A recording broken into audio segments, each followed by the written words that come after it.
La suite de votre grand journal du soir sur Europe 1 avec l'interview politique Nathalie Lévy.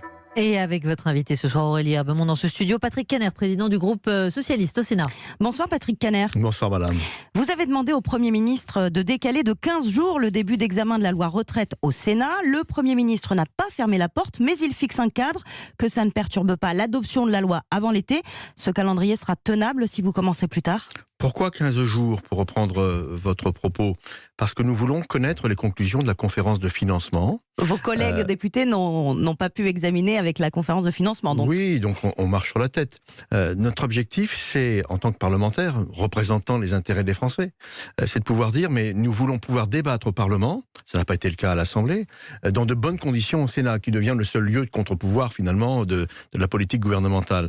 Donc dans ce cadre, ce que nous demandons me paraît raisonnable. Sur une réforme, quand même, qui concerne toute la population, qui représente 14% du produit intérieur brut et qui engage l'avenir de notre pays, notamment des jeunes. Donc avoir du temps pour une telle réforme, je crois que ça mérite d'être pris en considération. Mais vous aurez le temps pour une adoption avant l'été, ou on peut se dire que peut-être vous essayez de décaler, quitte à après faire de l'obstruction et torpiller le calendrier du gouvernement. Le mot d'obstruction n'est pas un mot habituel au Sénat. Nous travaillons sur le fond et nous allons le faire dès que cela sera possible. Simplement, cette réforme est extrêmement importante. Elle justifie qu'on prenne du temps. On ne connaît pas la méthode de financement. On ne sait même pas d'ailleurs comment sera calculé le fameux point qui rendrait universelle la réforme. Une réforme systémique, une réforme paramétrique. Tout cela est très complexe. Et la meilleure preuve d'ailleurs, c'est qu'il y a 29 ordonnances prévues dans le texte. Donc ce que nous disons en tant que sénateurs, et là sur tous les bancs du Sénat, exception faite malheureusement des sénateurs de La République En Marche, nous demandons... Qui sont très minoritaires au Sénat. Ils sont très minoritaires. Laissons du temps au temps. Et quand Gérard Larcher, président du Sénat, demande 15 jours pour pouvoir examiner dans de bonnes conditions le texte, je crois que ça mérite attention. Et il est vrai que cet après-midi, un peu sous mes coups de boutoir et ceux de Bruno Retailleau, que je salue, puisque nous étions sur la même ligne le président politique. Du groupe LR. Ce ne sera pas toujours le cas, à mon avis, dans le débat au Sénat. Parce que C'est possible. Nous avons quand même des solutions qui sont très différentes en la matière, mais au moins sur la forme, encore une fois, nous voulons pouvoir travailler dans la sérénité. Et donc vous dites au gouvernement, faites-nous confiance, on commencera plus tard, mais on finira à l'heure. Oui, le gouvernement n'a pas toujours confiance dans le Sénat. Disons-le très simplement. Il a peut-être eu des raisons ces derniers mois de ne pas avoir toujours confiance. Il le regrette, mais on ne peut pas avoir raison tout seul, tout le temps, contre tout le monde. Alors ce matin, du côté de l'Assemblée nationale, la Commission des affaires sociales a rejeté la demande de commission d'enquête parlementaire réclamée par vos collègues députés socialistes. Est-ce qu'au Sénat, cette commission pourrait voir le jour? Alors d'abord, c'est un nouveau coup de force qui a été fait contre, finalement, moi je le dis, la démocratie. Je ne sais pas si je peux employer le mot de déni de démocratie, mais en tout cas, demander une commission d'enquête.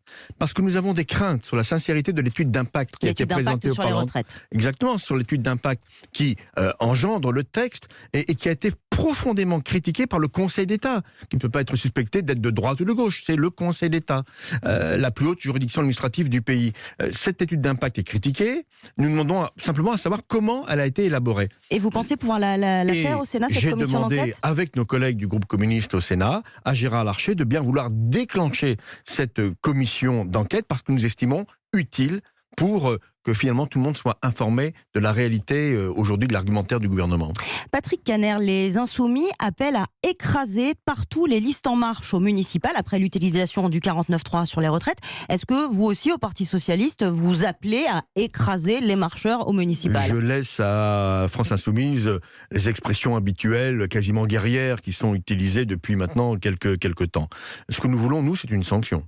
Nous pensons que ces élections municipales sont les vraies premières élections finalement où les Français pourront dire au gouvernement il y avait eu les européennes. Ça ne va pas. C'est vrai, mais les européennes, c'est un enjeu qui dépasse le niveau national par définition. Donc là, on choisit son maire. Il y a un enjeu local pour les municipales. C'est un enjeu local. C'est un enjeu aussi qui va être manifestement à caractère national. Et ça, on l'a bien vu, puisque la République En Marche... finalement, a pratiqué la politique du coucou dans beaucoup de cas, en mettant des candidats à droite, à gauche, au centre, finalement se cachant. Et moi, j'ai envie de dire aux candidats En Marche, mais voilà, dévoilez-vous, ce n'est pas une honte d'être dans la majorité présidentielle. Et si vous êtes sanctionné, eh bien vous en tirerez les conséquences. Ces municipales, c'est un scrutin de survie pour le Parti Socialiste après les déconvenues extrêmement lourdes à la présidentielle et aux européennes. C'est un scrutin qui est pour moi un juge de paix pour ce que nous représentons. Je crois aux valeurs du socialisme. Le mot de socialisme n'est pas un vain mot, ce n'est pas une injure. Et nous avons fait beaucoup progresser ce pays dans cette 5e République grâce à nos différents gouvernements. Au travers cela, nous avons été sanctionnés 2 fois de suite, aux élections présidentielles et aux élections européennes. 6%. Je ne me résous pas à devenir un groupuscule politique dans la vie politique française. Je crois que ce que nous représentons en termes de valeurs, en termes de lutte pour les égalités sociales, en termes de lutte pour les libertés, tout cela représente un vrai combat qui est utile aujourd'hui pour la France. Le peuple de gauche a besoin d'un parti socialiste fort, et j'espère que les élections municipales permettront, au travers notamment du bilan des sortants, et nous avons beaucoup de sortants dans les villes de plus de 1000 et 10 000 habitants, de pouvoir retrouver un peu de couleur. Est-ce que vous êtes inquiet pour Anne Hidalgo à Paris quand vous voyez les sondages qui placent ces derniers jours, ces dernières semaines, Rachida Dati en tête? Ce sera un combat difficile. Je ne vous cache pas que je n'imaginais pas à 2 semaines de l'élection Rachida Dati aussi haute, mais ça incite et ça oblige Anne Hidalgo à aller encore plus loin, plus fort dans sa campagne, et surtout de pouvoir prévoir les alliances qui feront qu'elle sortira maire à la fin de cette épreuve, qui est une épreuve politique, démocratique, importante. En tout cas, moi je fais confiance à Anne Hidalgo, qui est une maire courage, qui a beaucoup changé sa ville, et j'espère que son travail sera reconnu par les Parisiens. Patrick Caner, l'épidémie de coronavirus touche la France depuis quelques jours de manière plus intense.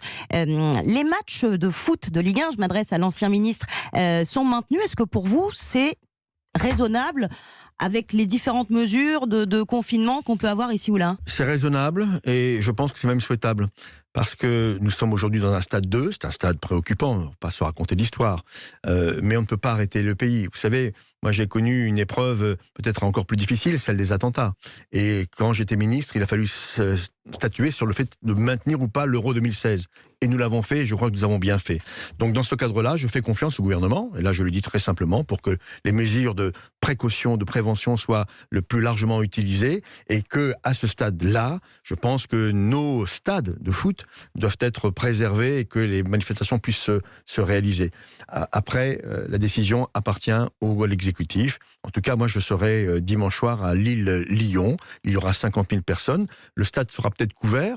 Je ne dirais pas confiné parce que ce serait interdit. Mais en tout cas, permettez-moi de penser qu'aujourd'hui, la vie doit quand même continuer avec toutes les mesures de précaution qui sont envisagées aujourd'hui par le pays. Eh bien, merci beaucoup, Patrick Caner, d'avoir été mon invité ce soir.